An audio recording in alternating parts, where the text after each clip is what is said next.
Madame, Monsieur, bonjour, c'est l'heure du JT. Découvrons tout de suite les titres de ce jeudi 11 octobre. Commander un site internet et se rétracter, calcul de l'indemnité de licenciement d'un temps partiel et crédit d'impôt recherche. Commander un site internet et se rétracter, c'est le sujet de l'affaire qui ouvre cette édition. Une architecte sans salarié commande hors établissement un site internet dédié à son activité professionnelle. Puis, elle se rétracte dans les délais permis par le Code de la consommation.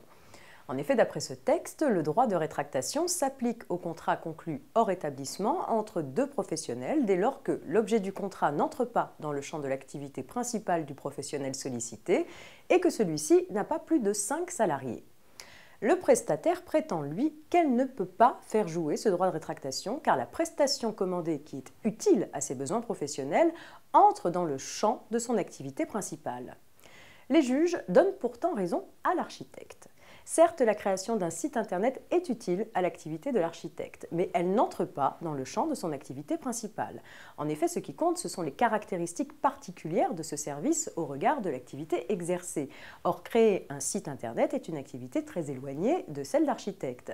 Dès lors, le droit de rétractation était applicable. Les juges ont prononcé l'anéantissement du contrat et condamné le prestataire à rembourser à l'architecte toutes les sommes versées. On s'intéresse maintenant au calcul de l'indemnité de licenciement d'un temps partiel.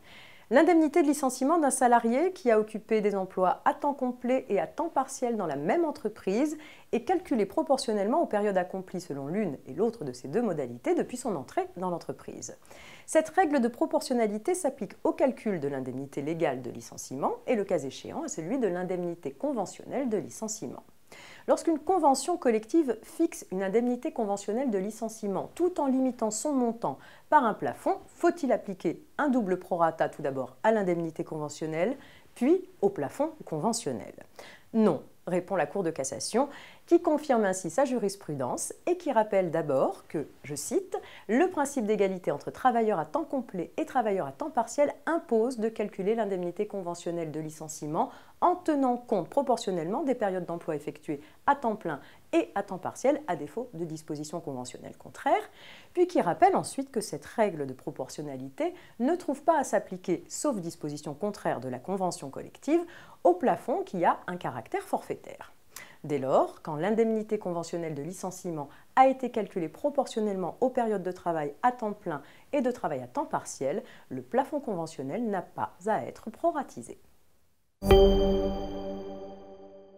Le crédit d'impôt recherche ou CIR est un dispositif optionnel qui permet aux entreprises imposées d'après leurs bénéfices réels de financer une partie de leurs activités de recherche et d'innovation. Afin d'aider les entreprises dans leurs démarches liées au CIR, le ministère de l'Enseignement supérieur, de la Recherche et de l'Innovation met à leur disposition un guide pratique qui a récemment été mis à jour.